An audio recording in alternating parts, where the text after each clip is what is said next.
The stars outside the patrol cruiser were cold and silent, but inside, the tension felt like a coiled wire ready to snap. Human Officer Daniel sat in the co-pilot's chair, his eyes fixed on the blinking dot moving across the scanner. A cargo ship, medium size, no escort, and drifting far from the usual trade routes. No hails, no identification codes, just floating. Beside him, Officer Rinka, a tall, lean alien with silver eyes and a tail that twitched when she was uneasy, hissed through her fangs. "That's no trade ship," she muttered. "It smells wrong." Daniel didn't argue. In his years as a patrol officer, he had learned to trust Rinka's instincts. She could sense trouble the way humans sensed a storm before it broke. He tapped the console. "Docking clamps ready." "Armed," she replied, her voice low. The cruiser drifted closer until the cargo ship's hull filled the view, a dull, scarred metal surface pitted with scorch marks. No running lights. No sign of life when their magnetic clamps locked onto. The ship, a low groan, echoed through the hull like the vessel itself was protesting their arrival. Daniel grabbed his helmet and blaster. Rinka's claws clicked against her rifle as they moved to the airlock. The boarding tunnel extended. With a metallic hiss, stale metallic smell seeped through even before they opened the hatch. Inside, the corridors were dim. Emergency lights flickered in the distance, throwing long shadows across the walls. It was silent. No footsteps. No voices. They advanced slowly, boots scraping against the grating floor. Rinka sniffed the air and stopped suddenly. Her tail stiffened. "There's fear," she said softly. "Not from adults. From the small ones." Daniel frowned. "Children? On a cargo ship out here?" They moved deeper until they reached the sealed cargo bay door. A heavy security lock blinked red, its keypad dented from recent force. Daniel crouched, pulling a portable lock cutter from his belt. "This is military grade. Someone really didn't. Want this opened?" As the cutter hissed and sparks showered the floor, Rinka kept her weapon aimed at the shadows. The air felt heavier here, as if it carried the weight of 100 unspoken secrets. Finally, the lock gave a sharp click. The door slid open an inch, releasing a rush of stale air that reeked of sweat and fear. Daniel pushed it wider. His breath caught. Rows of metal cages filled the Bastek 2, sometimes 3 high.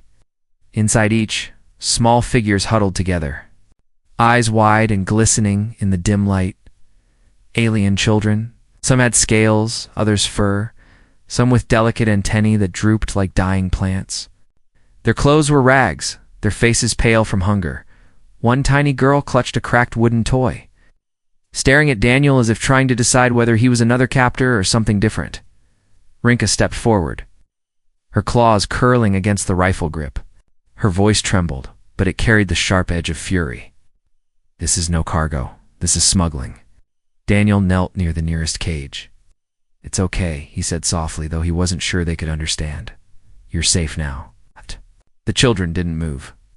Their eyes darted to the ceiling, to a small blinking red light above the door. Daniel followed their gaze. It wasn't just a sensor, it was a silent alarm. His stomach sank. "Rinka," he said quietly, "someone already knows we're here." As if on cue, the console on the wall flickered to life.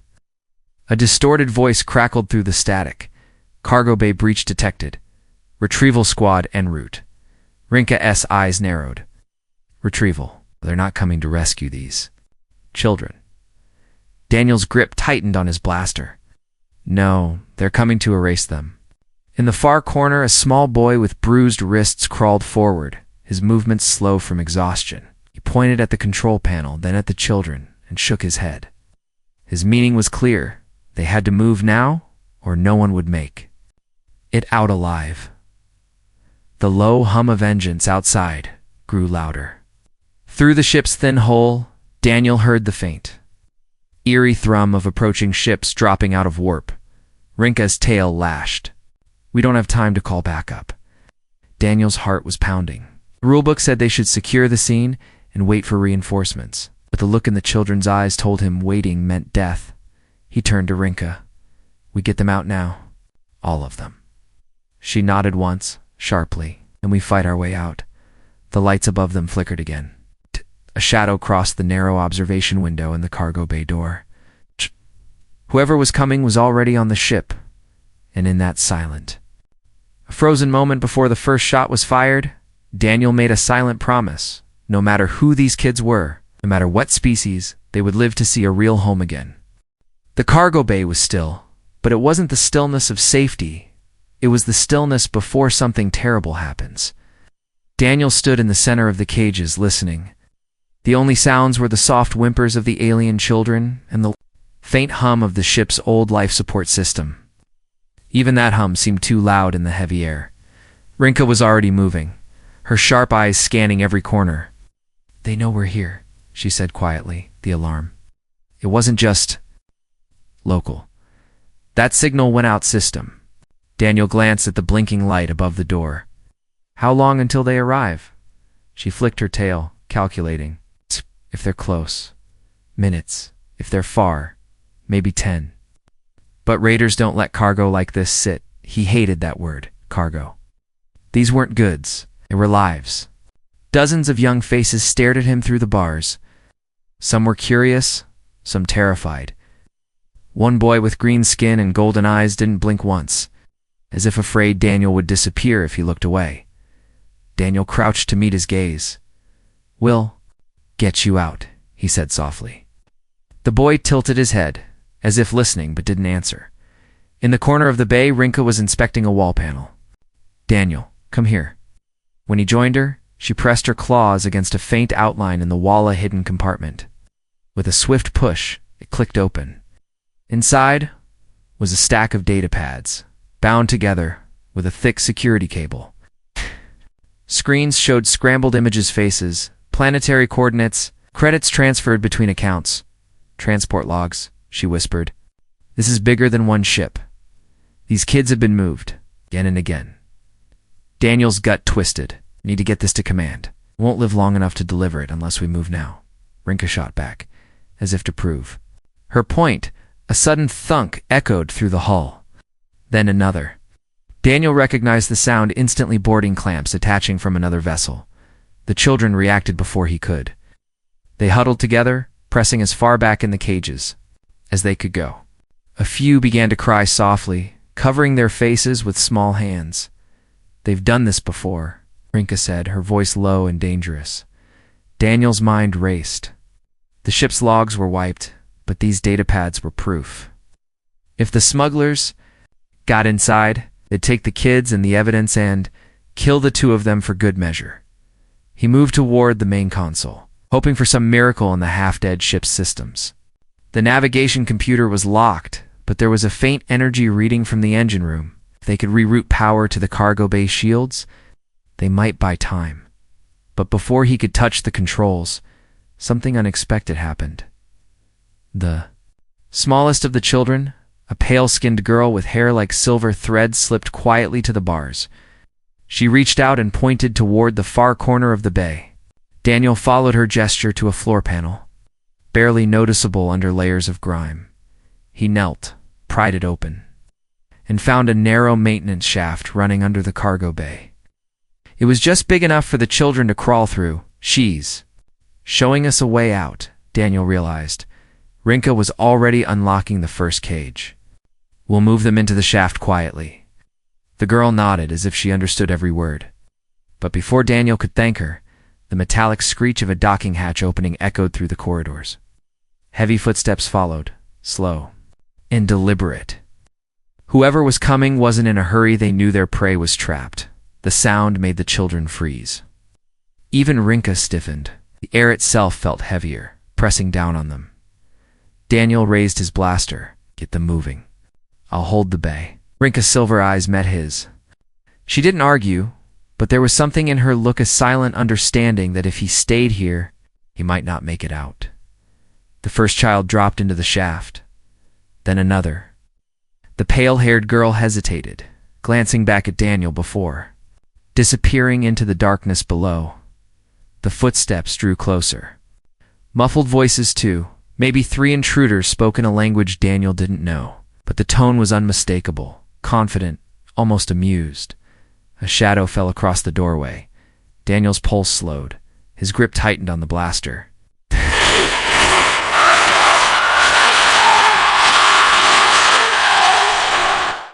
If they wanted the children, they'd have to come through him first. Outside. The faint thrum of engines grew louder. The rest of the raider ships were arriving. The silence inside the cargo bay had ended. The storm was here. The sound came first, a deep, steady hum that vibrated through the ship's walls. Daniel knew it too well. Raiders didn't waste time circling. They came in fast, like predators that had already tasted blood. In the dim cargo bay, the children were almost gone now. Slipping one by one into the maintenance shaft, the silver-haired girl had revealed. Rinka knelt by the hatch, urging them forward with quiet, firm words in a language Daniel didn't know. The datapads with the smuggling records were strapped across her back. Daniel kept his eyes on the door. He could feel it in his chest. Weight of danger getting closer. Then, faintly at first, the ship's structure began to groan. The raiders had locked onto the hull with grappling hooks and boarding tubes. Each thunk was like the heartbeat of a predator closing in. From the corridor, outside, low voices drifted closer. They weren't rushing. They knew their targets had nowhere to go. Rinka glanced at him. 3, maybe 4, she whispered. Heavily armed, Daniel's hand flexed on his blaster. Then we make them think there are more of us. Reached for the cargo bay's old cum system, its speaker cracked and dusty. With a few button presses, he looped the sound of heavy boots and rifle clicks through the bay's speakers. It was a gamble make. The enemy think a whole squad was waiting inside. The footsteps outside slowed.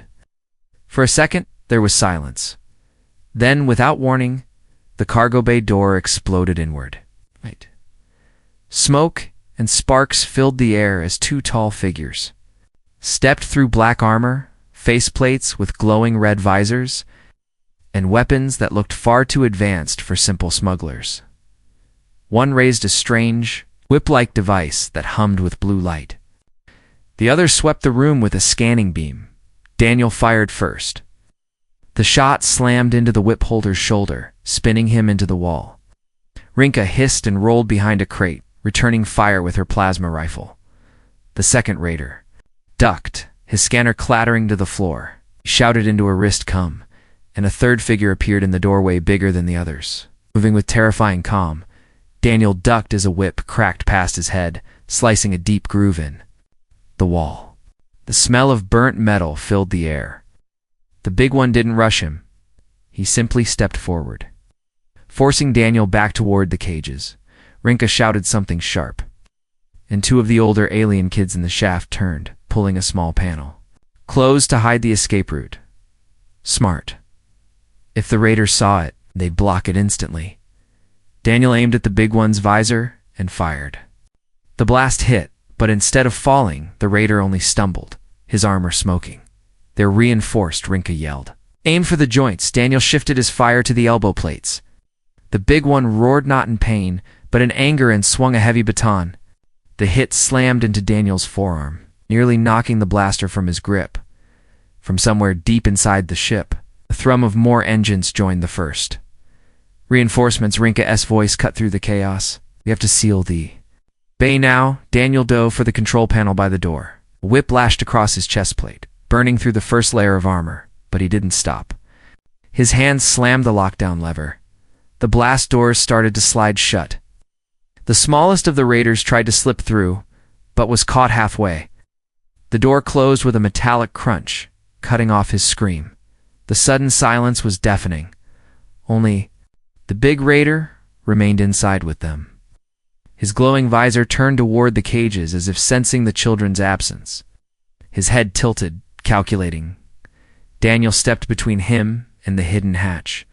"You're not taking them, raiders." Voice was deep and calm. "They don't belong to you. They don't belong to you either." Daniel growled. The big one took a single step forward, then froze as Rinka's rifle pressed against the back of his neck. "Move," she hissed. He didn't. He simply looked at Daniel, and though his face was hidden, Daniel felt the promise in that stare. This isn't over. Then Rinka fired. The bolt hit the weak spot under the helmet. The big one collapsed, twitching, smoke curling from the wound. Daniel didn't relax. The sound of cutting torches already whined from the other side of the door. More would be inside in minutes. Rinka grabbed his arm. The children are clear. We take the shaft now. Daniel took one last look at the cage as empty now, the air still heavy with fear, and followed her into the darkness below. Behind them, the hunters kept coming. The maintenance shaft was narrow, the air thick with dust, and the faint scent of oil. The children crawled ahead in silence, guided by the silver-haired girl.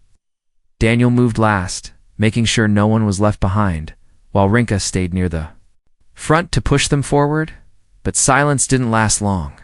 A deep boom shook the shaft, sending flakes of metal raining down. The raiders had breached the cargo bay and were following. The sound of boots hitting the floor above them was muffled, but it was their steady, relentless. The shaft curved downward, opening into a small junction room lit by a single flickering lamp. It wasn't much bigger than a storage closet, but it gave the kids a moment to breathe. Some pressed against the walls, clutching each other. The smallest, a boy with antennae that drooped like wet grass, looked seconds away from collapse. Daniel crouched beside him, touching his shoulder gently. "You're doing great, kid. Almost there." But Rinka's ears twitched, catching a sound Daniel hadn't noticed yet, the faint whir of a hatch wheel turning above. Her eyes widened. They found an access point. Before Daniel could react, the hatch above blew open with a deafening crack, and two raiders dropped into the room. One landed between the children, the other in front of Daniel. Time slowed. The raider nearest the kids yanked a stun whip from his belt, the blue crackle lighting up their terrified faces. The children screamed and tried to push back against them. Daniel didn't think he moved. He threw himself forward, slamming into the raider just as the whip lashed. The strike wrapped around Daniel's shoulder instead, sending a bolt of pain down his arm. His teeth clenched against the shock, but he didn't let go. The whip's owner snarled, trying to pull free, but Daniel drove his head into the raider's visor, shattering part of the faceplate. The alien staggered, stunned, and Daniel ripped the whip from his hands. The second raider went for Rinka. She dodged low, her tail whipping around to knock his legs out from under him. She followed with a point-blank plasma shot to his chest plate, sending him sprawling. The first raider recovered faster than Daniel expected. He lunged again, grabbing the silver-haired girl by her arm. She cried out, and Daniel's vision narrowed to a red tunnel. "Let her go," he roared. The raider sneered and started to drag her toward the open hatch. That's when Daniel's free hand went to the stolen whip. He flicked it, and the glowing cord snapped around the raider's leg. With all his strength, Daniel yanked. The alien lost his balance, slamming hard into the floor. The girl broke free, scrambling to Rinka. Daniel didn't stop there.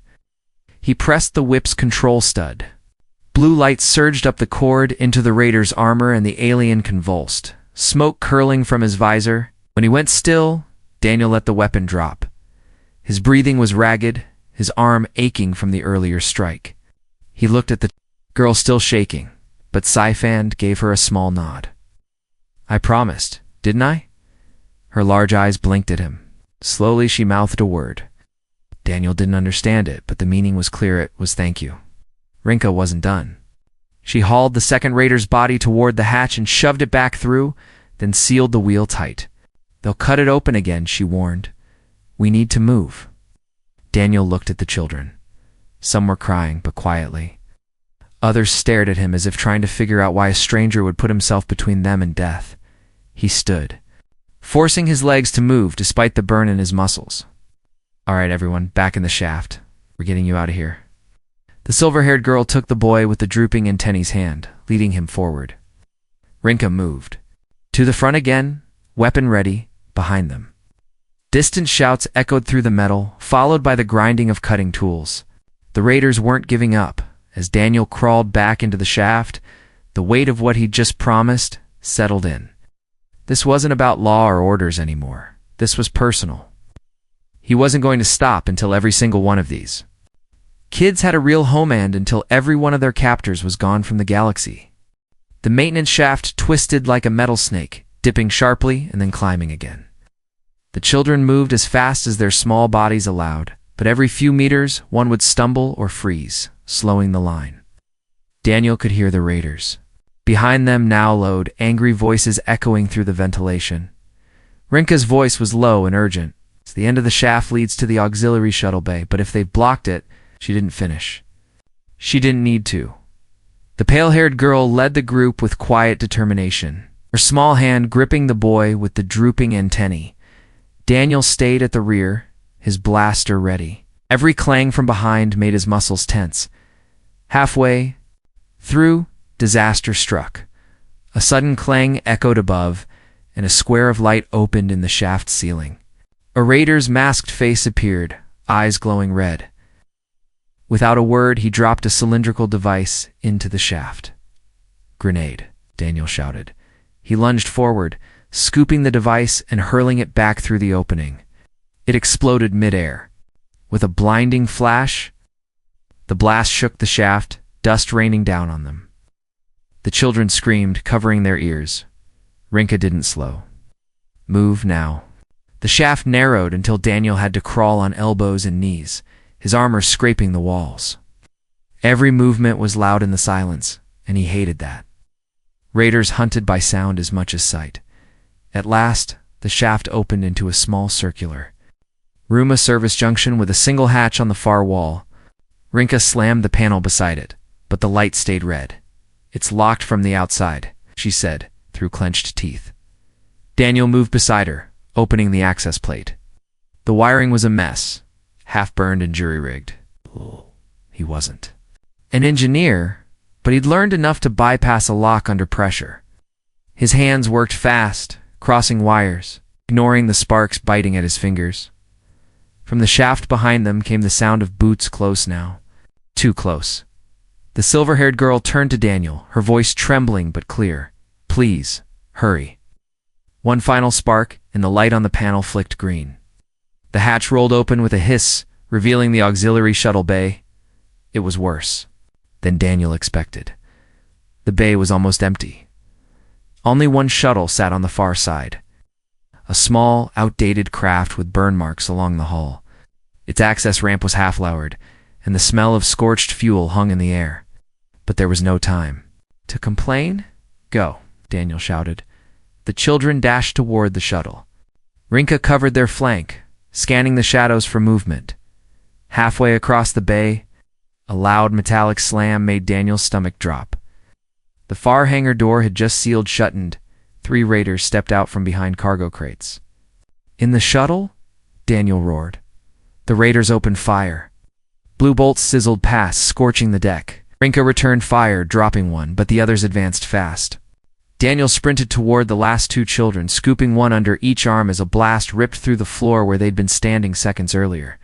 The pale-haired girl reached the ramp first, turning to help pull the others inside. Rinka was already at the shuttle controls, powering the old engines. The craft groaned like it hadn't been flown in years. Daniel dropped the kids inside and spun back just as one of the raiders charged, blade raised. He sidestepped, grabbed the attacker's arm, and used the raider's own momentum to hurl him into the bay wall. The sound of cracking armor echoed through the hangar. The last raider fired one more time before Daniel slammed the ramp control.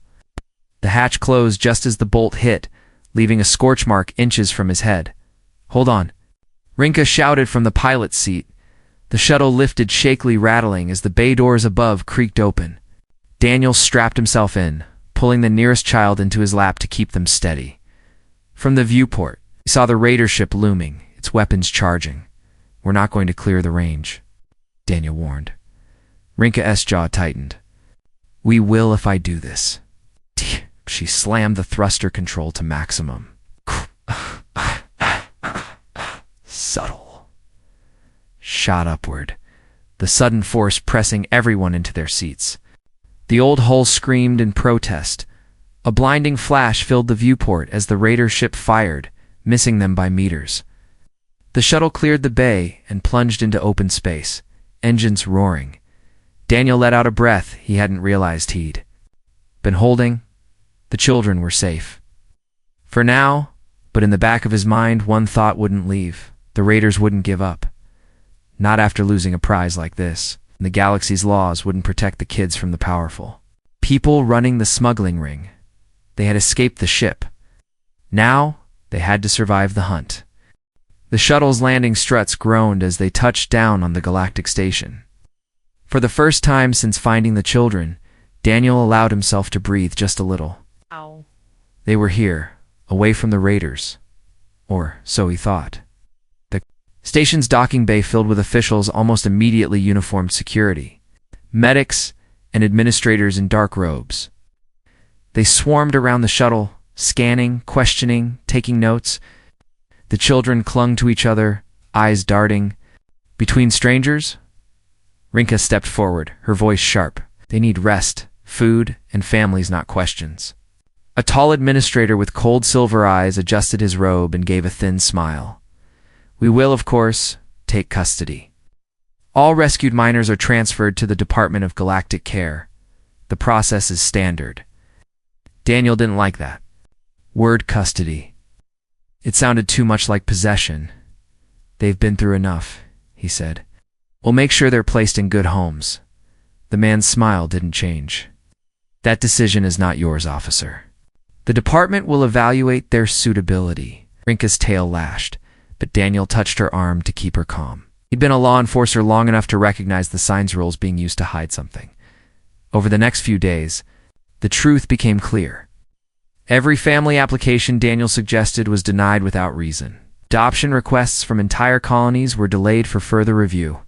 Even Rinka's personal appeal was lost in the system. And worse, some of the children began disappearing from the secure care wing. The official explanation was always the same: relocated to specialized facilities. But Daniel knew what that meant. The smuggling ring wasn't gone. It had just changed masks. One evening, Daniel found the silver-haired girl sitting alone. In the station's viewing lounge, staring at the stars, she didn't look up when he sat beside her. They're going to take us again, aren't they? She asked quietly. Daniel swallowed hard. Not if I can help it. Her small hand found his. Promise? It was the same wordless promise he'd made back on the raider ship. He wasn't about to break it. The next morning, Daniel and Rinka went to the adoption tribunal in an intimidating chamber with high walls, guarded doors, and officials who spoke in careful, empty sentences. They presented the evidence, the data pads, the raid logs, the testimony of the children who could speak. The tribunal listened, and then dismissed it. Insufficient proof. The department will continue to handle placement. That was when Daniel realized something chilling. Some of the very people in this room were benefiting from the smuggling trade. Outside the chamber, Rinka's voice was low but fierce. If we follow the rules, they'll vanish. We'll have to go around them. Daniel nodded slowly. Then we make this story so public they can't hide it. They spent the next 2 nights contacting every trusted ally they had. Journalists, planetary governors, station workers. Rinka called in old debts from her military days. Daniel reached out to friends in the human colonies. On the 3rd morning, the story broke. Holoscreens across the station flickered to life with images of the children, their rescue from the raider ship, and the evidence of the trafficking ring. The public reaction was immediate outrage, protests, demands for justice. Suddenly, officials who had ignored Daniel were tripping over themselves to correct the system. Families lined up across worlds offering to take the children into their homes. It wasn't over, though. Smuggling network was still out there, and Daniel knew they would try again. But now the galaxy was watching. That night, Daniel stood in the care wing, watching as each child was matched with a new family. The boy with the drooping antennae went to a kind alien couple from a farming moon. A scaled girl was taken in by a scientist who promised to teach her how to read the stars. And then it was the silver-haired girl's turn. She walked up to Daniel and hugged him tightly. I found a family, she whispered, but you're still my hero. He smiled, though there was a lump in his throat, and you're still my reason. When she left hand in hand with her new parents, Daniel felt the weight on his shoulders lift. The fight had been worth it. The adoption hall was quieter than Daniel expected. No shouting, no protests, no officials throwing up barriers, just the soft murmur of families meeting the children for the first time. It had taken weeks of fighting, exposing corruption and risking his career, but the outcome was here in front of him. Every child had a match. Every single one. Rinka stood beside him, arms crossed but with a rare, small smile. This is the part you humans call the happy ending. Daniel chuckled softly. Something like that. The first pair to leave was the boy with drooping antennae, wearing a new jacket far too big for him, turned in the doorway and gave Daniel a shy wave. Daniel waved back, his chest tight, one by one. The children left with their new families. Some alien, some human, some mixed. Each carried a small pack of supplies, new clothes, something less visible, but far more important, the knowledge that someone had chosen them. When the silver-haired girl stepped forward, Daniel felt the moment freeze. She was dressed in simple travel clothes, her hair neatly braided. Her new parents, a gentle-looking human woman and a tall reptilian alien, stood a few steps away, giving them privacy. She didn't speak at first. She just hugged him. And unlike the quick, frightened embraces from before, this one was steady, warm, full of trust. "You kept your promise," she said quietly. Daniel smiled. "I told you I'm stubborn." Her smile was small, but it reached her eyes. "Good, because I'll send you messages. You have to read all of them." "Every single one," he promised. Rinka approached then, placing a clawed hand gently on the girl's shoulder. "You are strong. Now you will grow stronger." The girl nodded, then turned to join her new family. She glanced back once, before disappearing through the exit. For a long moment, Daniel just stood there, staring at the doorway. A part of him wanted to follow, to make sure she was safe forever. But he knew this was the moment to let go. When the last child left, the hall felt too big, too empty. Rinka broke the silence. "We did it." Daniel shook his head slightly. "We did what we could. The ring is still out there. There'll be other ships, other kids." Rinka's silver eyes locked on his. "Then we hunt them." It wasn't said like a suggestion, it was a vow. As they left the hall, a group of station workers nodded to them. Word had spread. People knew what Daniel and Rinka had done. Some looked at them with gratitude, others with respect, and a few with the sharp, calculating stares of those deciding whether to become allies or enemies. In the docking bay, their patrol cruiser waited. Daniel paused at the foot of the ramp. Looking back at the adoption hall one last time, he thought of the faces he'd seen, fearful in cages, determined in the maintenance shaft, relieved in the shuttle, and finally joyful as they walked into their new lives. He'd seen enough in his career to know that not every story ended this way. But for these kids at least, the ending was real. Inside the cruiser, Rinka was already powering. "The engines? Where to?" she asked without looking up. Daniel settled into the co-pilot's chair. "Wherever the next signal comes from." As the ship lifted from the dock, the station shrank behind them, its lights twinkling like stars. The galaxy was still dangerous, still unfair, still full of shadows. But today, they had pushed those shadows back, just enough for a few small lights to shine, and that was worth every risk.